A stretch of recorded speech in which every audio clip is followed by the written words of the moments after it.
Hi friend, in this video we are going to learn that failures and recovery in centralized database. Failures are different type or in the centralized database. First one we can see the failure with loss of information. This type of failure occurs when we are going for the some transaction and due to the abort of the transaction we fail to get the information that. So this type of failure occurs loss of information. Failure with loss of volatile storage. Suppose I want to perform something and then I have written the things in the disk that due to the crash of the system disks are fails. So this type of failure occurs there. Failure with the loss of non-volatile storage. I have stored some information in non-volatile storage. So after that I can go for the volatile. Due to some problem it has failed. So these type of things are occurring in non-volatile storage. Now failure with the loss of stable storage. Now one question to the student. What is the difference between stable storage and the volatile storage? Okay. Stable storage is saying that the same information we can store at the different location for the recovery. Suppose I have taken one information I have written in disk 1 and also the in disk 2, but in volatile storage repeated of information is not there. So be clear in these two terms, that because many students get confused, they are thinking volatile storage or stable storage both are same. Not. This type of failure occurring both the disks are failed, it will be stable storage failure there. How we can recover back the different type of failure? Now you can see the logs. Logs means what? Logs is saying that same in case of mobile, incoming and outgoing we are doing that one different type of things.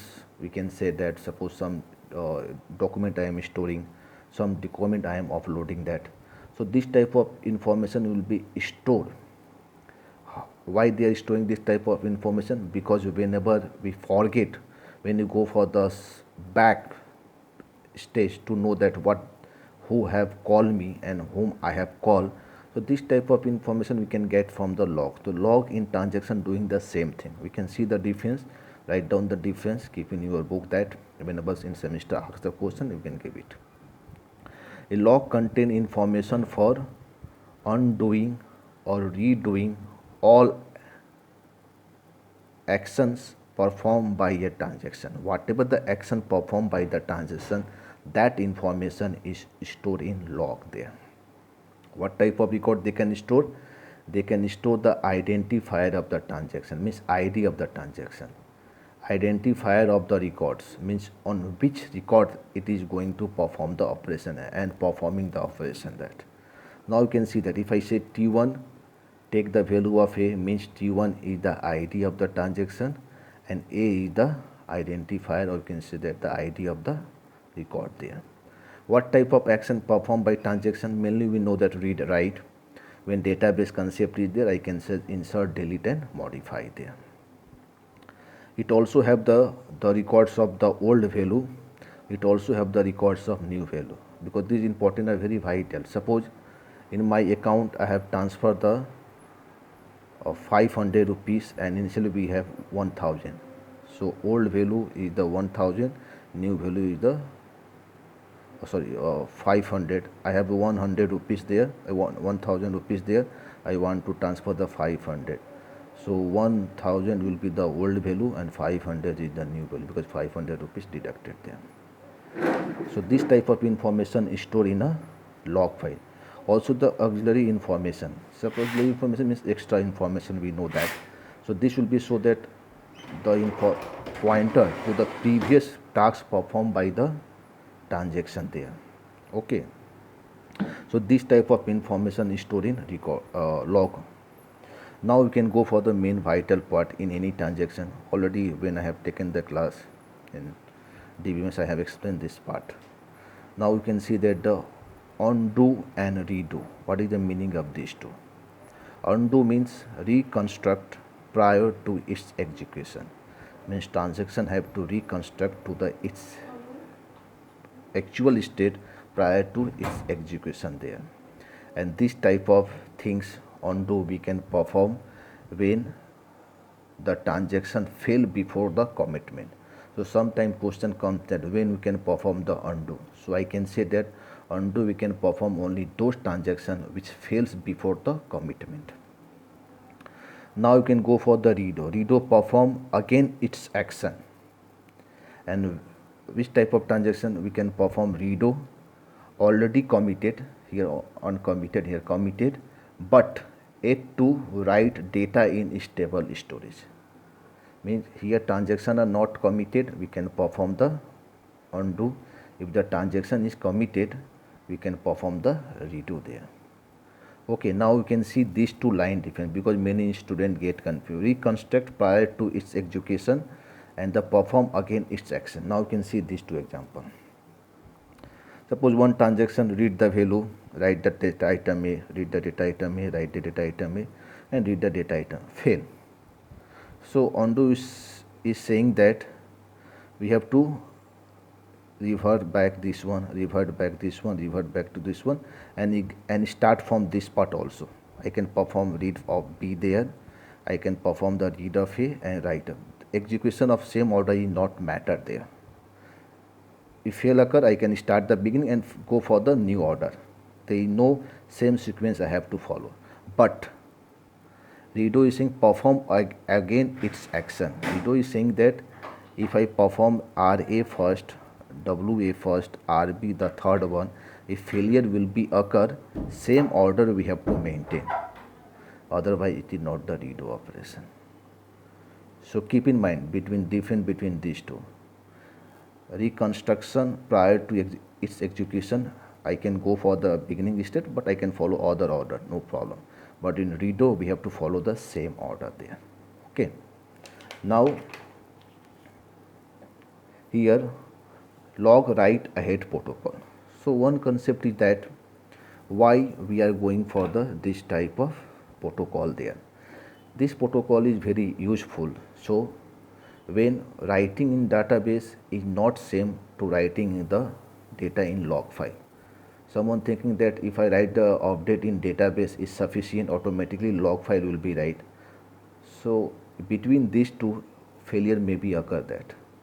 Suppose I have taken the update in my mobile phone before writing something in stable storage or your memory, it has failed there. So it can say this type of problem may be occur that I have downloaded the thing, but before installing it has failed that. So this type of things may be occur that.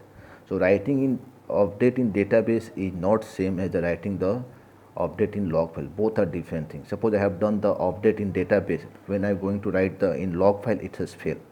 So to overcome this problem, we can go for the log write ahead protocol. What is the meaning of this one? It is saying that before database update, means when all the transaction committed, that before database update, record log record. I mean whatever the log records are there, at least you can record all the things is very good, but at least undo part we have to write in a stable storage.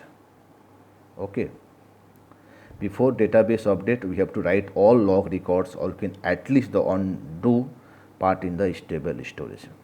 Second step is saying before committing a transaction, all record of transaction must recorded in stable storage. Before committing a transaction, suppose transaction is going to commit, so we have to write all the record of the transaction in the stable storage. If I follow these two, I can say this is a log write ahead protocol in the your log database there. Now we are going for the vital one, for which, because whatever the things here we are dealing, failures are occur there, and how we can recover the failure. The log files provide all the information. Based on the information, we can get the different type of information of the transaction and then reverse back. So this is saying the recovery process, how we can recover from the different type of failure. The step number one is saying that determine all non-committed transactions, because in transaction we know that two parts are there. It will be committed, it will be not committed, because transaction atomicity property is saying that if any transaction will be start, it must be the complete, otherwise no transaction. So I can easily get the data which one is the committed and which one is the not committed. So determine all the non-committed transaction. Step 2 is saying that determine all committed transaction, and after that undo, because I already mentioned that uncommitted transaction can be performed undo and the committed transaction perform the redo, means undo all transaction of step 1 and undo all the transaction in step 2. So question comes in your mind. Now here I have given the question which I will discuss during the conference from, and I want answer from the your side. Now see that how we can know committed and non-committed transaction, because how we can know from the log file. I am giving one hint that by using the log file we are able to know that. So your task is that we have to explain that by which part of the log file we know that transaction is committed and transaction is not committed, because your system must be identify this transaction is committed, this transaction is not committed. If I write a equal to 5.2 or a equal to 5, I can easily recognize 5.2 is a float number, because if I declare the a as the 5.2 and suppose b equal to 5, two examples are there, I easily know that a I have declared as float and b I have declared the integer. I can easily recognize a is the float and b is the integer that. So here we have to recognize the same thing, but how we can do it, so we have to discuss. Now here we can say that one more point, I already mentioned that we have to go for the update in the log file. When I can go for, how many minutes after I can go to update the database of the log file. This type of things must be there. So checkpoint is saying that operation which are periodically performed, means update in the log file we have to do the periodically basis, just like after 1 minute, after 30 seconds, maximum or generally we are going for the after 1 minute, that we can recover all the information about the whatever the information in log file we have to update it. The checkpoint can be performed in two ways: write all log records and database update in stable storage.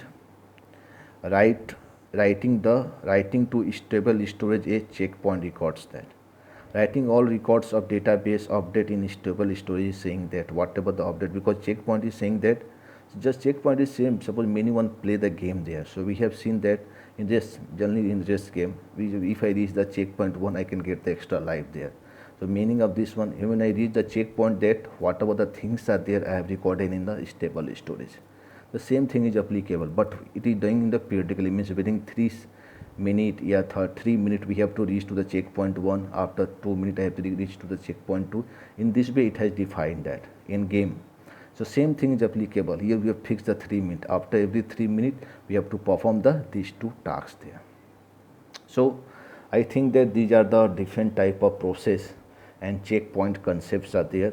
Now in the conference we can discuss this thing, and next class we can go for the discussion about the different type of failure in distributed database. Okay, bye.